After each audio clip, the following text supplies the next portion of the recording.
sands keep shifting under the feet of the presidential campaign. Mr. President, America has freed nations from dictators.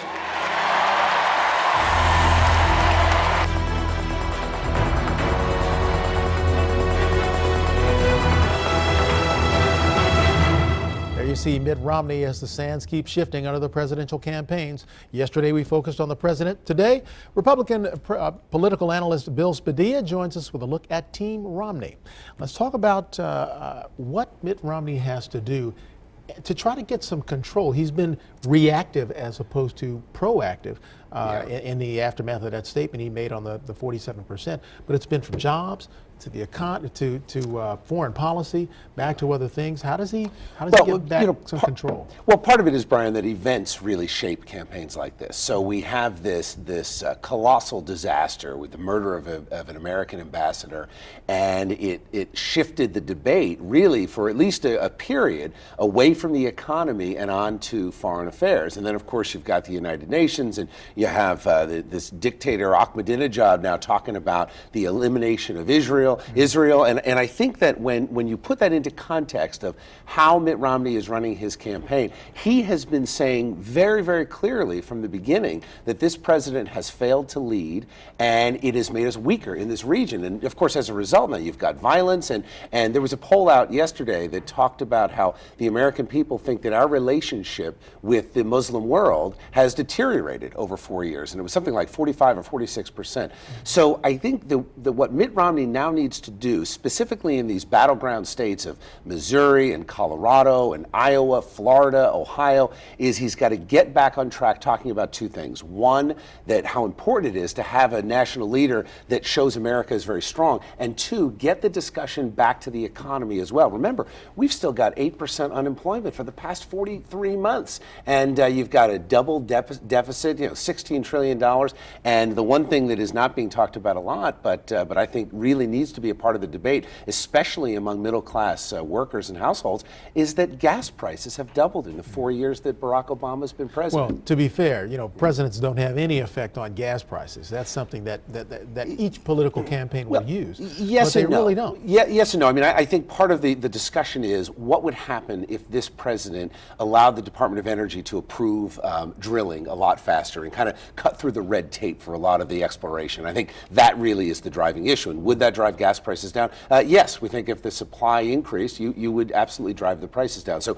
to that extent, the president is, his policies have really contributed. They haven't helped, and I think that's the biggest thing. Well, the other side of that argument too is though that drilling, you're talking about the domestic stuff, is not supposed to have an effect for several years. So it's not like we're going to drill and have something happen, in a year or two. But you're exactly right. You're right too. We do need to invest in getting more domestic resources, and both sides have talked about reducing the dependence on foreign oil.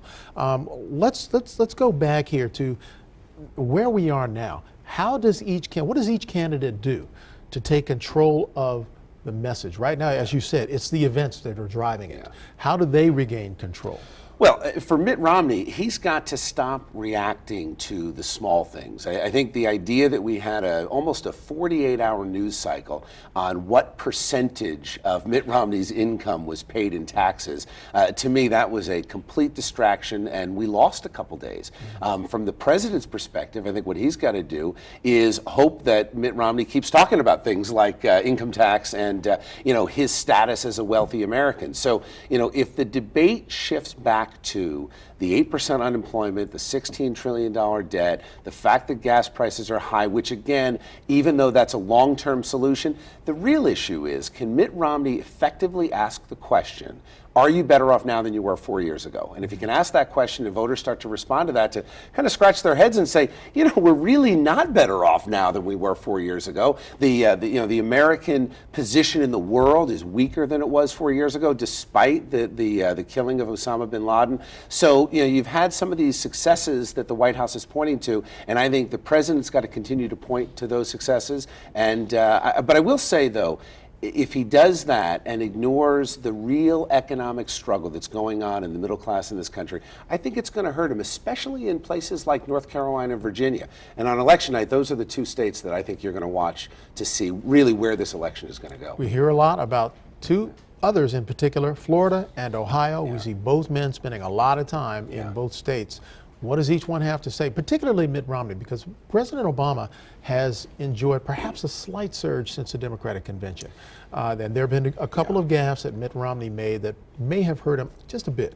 But, you know, American memories are short. So I don't suspect with all the time left that that's going to really haunt him. But what does Mitt Romney have to do to recapture that little bit of energy that he lost? Well, two things. I think that, you know, Mitt Romney has to look back to some of the things that he did in the primary season where he was not afraid to be very, very aggressive and go negative where he had to. And I think that in an election that has such a high, you know, there's so much riding on this election right now in terms of the economy, in terms of our position in the world, that specifically in a state like Florida, he's got to get that debate back to what's happening with Obamacare and the idea that there's a tax on the middle class and the idea that the president has not really put Medicare away as a sacred cow, that he's been willing to raid the, you know, the Medicare funds, that $700 billion.